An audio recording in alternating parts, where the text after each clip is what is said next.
Hello guys, good morning. ഇന്നപ്പം നിങ്ങളെ ഞാൻ ഇഡലി എങ്ങനെ ഉണക്കിയെടുക്കുന്നതെന്ന് കാണിക്കാം. നമ്മുടെ ഇവിടുത്തെ ഷീറ്റ് വരെ തന്നെയാണ്, നിങ്ങൾക്ക് എൻ്റെ പുറകെ കാണാൻ പറ്റും. അതിൽ നമ്മുടെ ഒട്ടുപാൽ ഇഡലി എങ്ങനെയാണ് ഉണക്കിയെടുക്കുന്നതെന്നുള്ളതാണ് കാണിക്കുന്നത്. അത് ആദ്യം എങ്ങനെ ഇരിക്കും, പിന്നെ ഉണങ്ങിക്കഴിഞ്ഞാൽ എങ്ങനെ ഇരിക്കും എന്നുള്ളതൊക്കെയാണ് ഞാൻ കാണിക്കാൻ പോകുന്നത്. അപ്പോൾ വരൂ, നമുക്ക് കാണാം. ആദ്യം ഈ ഇഡലി ഇങ്ങനെയാണ് ഇരിക്കുന്നത് കേട്ടോ. ഇങ്ങനെ ഇരുന്ന ഇഡലിയാണ് നമ്മൾ ചുട്ടെടുക്കാൻ പോകുന്നത്. ഇത് ഇഡലിയല്ല, ഒട്ടുപാലാണ് കേട്ടോ. ഇങ്ങനെ കുറേ ഇഡലികളുണ്ട്. പപ്പ ഇങ്ങനെ ഓരോന്നോരോന്നായി കൊണ്ടുവരും. അത് നമ്മൾ ഉണക്കിയെടുക്കും. ഒട്ടുപാൽ ഇഡലി നമ്മൾ ഫ്രൈ പാനിലേക്ക് കയറ്റാൻ പോവാണ്. ഗൈസ് നോക്കിക്കോളൂ, പപ്പ ഇങ്ങനെ തൊട്ടിയിൽ വാരി ഇടുന്നുണ്ട്.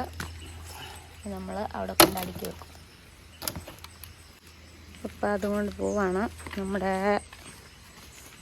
പാനിലേക്ക് വെക്കാൻ പോവാണ്. ഗൈസ് അങ്ങനെ ഇടുന്നു, ഇങ്ങനെ ഇടുകയാണ് കണ്ടോ.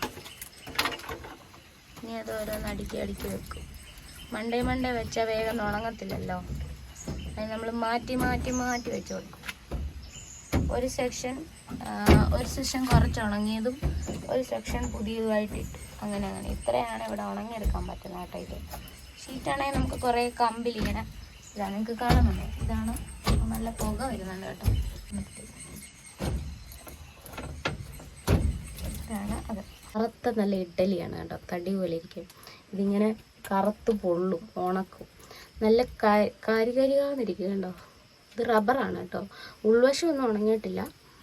ഇതിൻ്റെ അടിവശം ഉണ്ടോ, ഇങ്ങനെ തീയിട്ടിട്ടുണ്ട് കേട്ടോ. ആൽഫാമൊക്കെ പൊരിക്കാൻ ഇട്ടേക്കുന്ന പോലെ തന്നെയാണ് ഇത് പൊരിക്കാൻ ഇട്ടേക്കുന്നത്. ഇതിനകം ശരിക്കും ഉണങ്ങണം, കാരണം നല്ല കട്ടിയുള്ളതാണ്. കറ ഒത്തിരി ഉള്ളതായതുകൊണ്ട് നമ്മൾ ഷീറ്റ് ആക്കിയില്ല 2 ദിവസം. അതിൻ്റെയാണ് ഇങ്ങനെ ഒട്ടുപാലാക്കുന്നത്. അപ്പോൾ അകം വെയിലില്ലാത്തതുകൊണ്ട് നമ്മൾ ഇങ്ങനെ ഉണക്കിയെടുക്കാനാണ് കൂടുതലും പറ്റുന്നത്.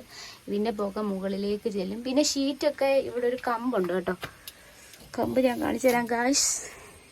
ഇങ്ങനെയുള്ളൊരു കമ്പാണ് കേട്ടോ. ഈ കമ്പിലാണ് നമ്മൾ ഷീറ്റൊക്കെ തൂക്കിയിട്ട്, ഇവിടെ അതിന് ഹോൾസ് ഹുക്കുണ്ട്, അതിൽ തൂക്കിയിട്ട് അങ്ങനെയാണ് അത് ഉണക്കുന്നത് കേട്ടോ.